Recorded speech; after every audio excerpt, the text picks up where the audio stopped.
வணக்கம். சற்று முன் கிடைக்கப்பெற்ற ஒரு மிக மிக முக்கியமான செய்தி ஒன்று வெளியாகி உள்ளது. அந்தர் பல்டி அடித்த கேபி முனுசாமி மீண்டும் அதிமுக தோல்விற்கான ஏற்பாடுகளை செய்துகிறாரா என்ற மிகப்பெரிய ஒரு கேள்வி அரசியல் வட்டாரத்தில் பரவுகிறது. அதிமுக இந்த நிலைமைக்கு இருப்பதற்கு காரணம் கேபி முனுசாமி முதலாவது ஆள் என்றே நாம் கூறலாம். வேறு ஒன்றுமே கிடையாது. அதிமுக ஒன்றாக இருந்த பொழுது முதல்வர் பதவி ஓபிஎஸ்ஸிடம் இருந்தால் நிச்சயம் நீங்கள் கட்சியிலிருந்து நீக்கப்படுவீர்கள் என்று சசிகலாவிடம் பேசி எடப்பாடியே பரிந்துரை செய்து அதிமுகவை முழுமையாக சசிகலாவிடம் ஒப்படைத்து விடுவார் என்று நம்பிக்கைக்குரிய வார்த்தைகளை பேசி சசிகலாவின் மனதை மாற்றினார். சொன்னபடியே எடப்பாடியை முதல்வராகவும் பதவி ஏற்க வைத்தார். அதற்கு பிறகு ஆட்டம் ஆரம்பித்தது.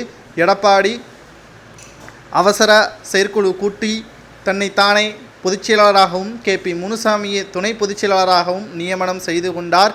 பாஜகவுடன் கூட்டணி வைத்ததுதான் அதிமுகவிற்கு தோல்வி. அதாவது 3.5% தோல்விற்கு காரணம் சிறுபான்மையினர்களது ஓட்டுக்கள் தான். சிறுபான்மையினர்கள் ஓட்டுக்கள் பாஜகவினர்கள் எதிர்க்கக்கூடிய வகையில் இருக்கக்கூடிய காரணத்தினால் எங்களுக்கு விழவில்லை என்றும் தெரிவித்திருந்தார்.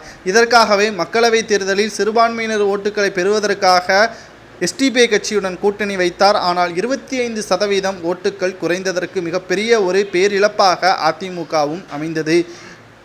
ஒரு பிரச்சனை என்றால் அது ஏற்கனவே அதிமுக சரி செய்துவிடும். ஆனால் தொடர்ந்து பிரச்சனைகள் அதிகரித்து கொண்டிருந்தால் தலைமைதான் சரியில்லை என்பதை புரிந்து கொள்ள வேண்டும்.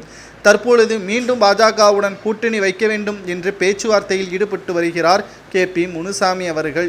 இதனால் 2026 சட்டமன்ற தேர்தலில் அதிமுக இழுத்து மூட வேண்டியதுதான் என்றும் தற்பொழுது அரசியல் வட்டாரத்தில் செய்தியாளர்கள் தற்பொழுது பேசி வருகிறார்கள். அரசியல் வல்லுநர்கள் நமக்கு கொடுத்த தகவலின்படி கேபி முனுசாமி அவர்கள் வேட்பாளர்களிடம் இருந்து பணத்தை பெற்றுக்கொண்டுதான் மக்களவைத் தேர்தலில் வேட்பாளர்களாக நிறுத்தினார். எடப்பாடியிடம் பரிந்துரை செய்து தற்பொழுது இதே பாணியை சட்டப்பேரவை தேர்தலிலும் செய்தால் இரட்டை இலை சின்னம் யாருக்கு கொடுத்தாலும் தோல்விதான். காரணம், இரட்டை இலையை விட அந்த வேட்பாளர் அந்த தொகுதிக்கு பரிச்சயமானவரா அல்லது அந்த தொகுதிக்கு இவருக்கும் இருக்கக்கூடிய உறவு என்ன, சரியானவரா என்பதை மறைந்த முதல்வர் ஜெயலலிதா அவர்களைப் போல் பார்க்காமல் ஏனோதானொன்று வேட்பாளர்களை அறிவித்ததுதான் அதிமுகவின் தோல்விற்கு மக்களவைத் தேர்தல் காரணமாகவே அமைந்தது.